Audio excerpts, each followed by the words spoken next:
लाऊंगा। देखिए, बिहार सरकार का मैं हिस्सा नहीं हूं, मेरा कोई विधायक नहीं है जो कि नीति पॉलिसी मेकिंग प्रणाली का हिस्सा हो, बट हाँ, बिहार सरकार का हम लोग समर्थन जरूर करते हैं। आप लोग आज़ादी के 70-75 साल के इतिहास में 55 साल तक आप लोग सत्ता में आप लोग रहे। उसके बाद अगर आज देश की जनता आपको नकार रही है तो ज़रूरत है आत्ममंथन करने की, ना कि बहाने तलाशने की, जो कि राहुल जी कर रहे हैं। उस वक्त बिहार में कैसे हम लोग विशेष राज्य का दर्जा दे दें, ये भी अब आपको याद आएगा। तो जब 10 साल तक आपकी सरकार थी, उस वक्त क्यों नहीं आपने तमाम व्यवस्थाएं बना ली? आज सिर्फ और सिर्फ ये चुनावी झुंझुना लोगों को दिखाने से नहीं होने वाला। बिहार में सुशासन की सरकार पर सवाल उठ रहे हैं। बिहार में ये अपराधी बेलगाम घूम रहे हैं। ऐसा हम नहीं बल्कि विपक्ष के कई नेता लगातार सवाल उठा रहे हैं। पर चिराग पासवान ने बड़ा बयान दे दिया। देखिए, चिराग पासवान दिल्ली से अभी अभी पटना पहुंचे हैं और सीधा कह रहे हैं, जब दलित बच्ची के साथ गलत काम हुआ, सवाल चिराग पासवान से पूछा गया। चिराग पासवान कह रहे हैं कि हम बिहार सरकार के हिस्सा नहीं हैं, हम बिहार सरकार को समर्थन करते हैं, हमारे सरकार के हिस्सा नहीं है। देखिए किस तरीके से चिराग पासवान ने अभी अभी बड़ा बयान दे दिया। उतना ही नहीं, राहुल गांधी भी बिहार पहुंचे थे। अलग अलग राज्य में विधानसभा के चुनाव हुए, सवाल तमाम पूछे गए। क्या कुछ करें चिराग पासवान, सबसे पहले हम आपको बहुत सुनाते हैं। ये वापस से अगला चुनाव हारने के लिए बहाना बनाया जा रहा है। इनको पता है कि अब इसके बाद ये लोग बिहार का भी विधानसभा का चुनाव हारने वाले हैं, तो उसकी भूमिका तैयार की जा रही है। और ये भूमिका इन्होंने हर बार जब जब चुनाव हारे हैं तब तब नए बहाने तलाशने का काम किया। अभी तक ईवीएम पे ये लोग पूरा ठीकरा फोड़ने का काम करते थे कि भैया ईवीएम फिक्स्ड है, ईवीएम की वजह से हम लोग चुनाव हार रहे हैं। अभी तक ये चलता था। अब वो बहाना पुराना हो गया, तो अब इन्होंने पिछले चुनाव से, महाराष्ट्र वाले चुनाव से अब एक नया बहाना, जिसका इस्तेमाल इन लोगों ने दिल्ली में भी करने का काम किया। अब उस बहाने के तहत ये लोग क्या कह रहे हैं कि फर्जी वोटर तैयार किए जा रहे हैं और जिसकी वजह से हम लोग चुनाव हार रहे हैं। भैया 55 साल तक आप लोग आज़ादी के 70-75 साल के इतिहास में 55 साल तक आप लोग सत्ता में आप लोग रहे। उसके बाद अगर आज देश की जनता आपको नकार रही है तो ज़रूरत है आत्ममंथन करने की, ना कि बहाने तलाशने की, जो कि राहुल जी कर रहे हैं। सिर्फ और सिर्फ बहाना ये लोग तलाशते हैं कि इस वजह से हम लोग चुनाव हारे। अब ये मान के चलिए कि इन्होंने बिहार विधानसभा चुनाव में भी अपनी हार स्वीकार कर ली है, और आज जिस तरीके से एक अखबार में बड़ा सा अपना आर्टिकल छपवा कर इन्होंने उसके लिए एक नया बहाना तैयार कर लिया है। बिहार में अब जब ये चुनाव हारेंगे तो उस पर भी ठीकरा इसी बात का फोड़ा जाएगा कि नए वोटर्स तैयार किए जा रहे हैं। भैया, आप एलओपी हैं, आप हिस्सा हैं इस व्यवस्था का। जब चुनाव आयोग को जब चुना जाता है, जब इलेक्शन कमिश्नर को जब चुना जाता है, इन तमाम प्रक्रिया में आपकी भूमिका रहती है। तमाम ऐसी कॉन्स्टिट्यूशनल बॉडीज हैं जिसमें आपकी निर्णायक भूमिका रहती है। उसके बाद आप हर व्यवस्था पर आप सवाल खड़ा करेंगे, तो ज़रूरत है कि आप आत्ममंथन कीजिए। क्यों जनता आपको नकार रही है, इसके लिए सोचिए, ना कि बहाने कैसे तलाश किए जाएं उसकी चिंता करें। आरक्षण को लेकर भी कहा है चिराग जी कि आरक्षण का जो सीमा है 50%, उसको बढ़ा दिया जाएगा जब हमारी सरकार आएगी तो, और जिसको जितनी जरूरत होगी उतनी आरक्षण दी जाएगी। बहुत अच्छी बात है भैया, बिल्कुल करें। पर इससे पहले किसकी सरकारें थी? आप ही की थी ना। एक पार्टी तो छोड़ दीजिए, एक परिवार से 3-3 प्रधानमंत्री थे, आपके परिवार के थे। आपके दादाजी थे, परदादा थे, दादी थी, आपके पिताजी थे, सब थे।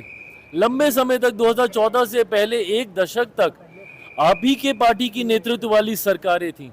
मुझे चिंता इस बात की होती है कि जब आप लोग विपक्ष में जाते हैं आपके स्वर बदल जाते हैं, जब आप सत्ता में आते हैं आपके स्वर बदल जाते हैं। आज जितनी चिंताएं हैं व्यवस्था को लेकर, सबसे पहली बार सीबीआई किसी सरकार का तोता है, ये किस सरकार में कहा गया था? किसकी सरकार थी उस वक्त? आज जब आप कॉन्स्टिट्यूशनल बॉडीज के ऊपर जब आप सवाल उठाते हैं तो ये किसकी सरकार में कहा गया था कि भैया सीबीआई सरकार का तोता है? आप ही की सरकार में, यूपीए गवर्नमेंट थी उस वक्त, उसी वक्त कहा गया था कि भाई ये सरकार का तोता है। तो जब आप विपक्ष में चले जाते हैं आपको चिंता होने लगती है। उस वक्त आपको जातीय आधारित जनगणना की भी चिंता आएगी, उस वक्त आपको ये भी याद आएगा कि भैया कैसे आरक्षण के दायरे को बढ़ाया जाए, उस वक्त बिहार में कैसे हम लोग विशेष राज्य का दर्जा दे दें, ये भी अब आपको याद आएगा। तो जब 10 साल तक आपकी सरकार थी उस वक्त क्यों नहीं आपने तमाम व्यवस्थाएं बना ली? आज सिर्फ और सिर्फ ये चुनावी झुंझुना लोगों को दिखाने से नहीं होने वाला। लोग आपकी हकीकत जान गए और इसीलिए कारण लोकसभा का चुनाव तो आप हार ही रहे हैं, एक के बाद एक अलग अलग राज्यों का चुनाव भी आप हार रहे हैं और आने वाले दिनों में बिहार भी आप हारेंगे, बंगाल भी आप हारेंगे, असम भी आप हारेंगे। आप कह रहे हैं सरेंडर प्रधानमंत्री, राहुल गांधी कह रहे हैं कि सरेंडर प्रधानमंत्री, हर बात पे सरेंडर कर देते हैं, जाति जनगणना पे सरेंडर कर दिए, सीज फायर पे सरेंडर कर दिए। किस बात की मतलब ये बहस है? देश के प्रधानमंत्री हैं वो, ऐसे में इस तरीके से उनके ऊपर निजी टिप्पणी करना, मैं कतई इसका पक्षधर नहीं रहा हूं। आप नीतिगत विषय उठाइए ना, बोलिए जो आपको कहना है, बट इस तरीके से प्रधानमंत्री जी के नाम से एक तुकबंदी बनाते हुए, ये छोटी राजनीति है, इन सारी चीजों में नहीं पड़ना चाहिए। सवाल खड़ा कर रहे हैं आपराधिक घटना को लेकर, लगातार कह रहे हैं कि हर दिन रेप और बलात्कार और क्राइम। देखिए बढ़ती आपराधिक घटनाएं,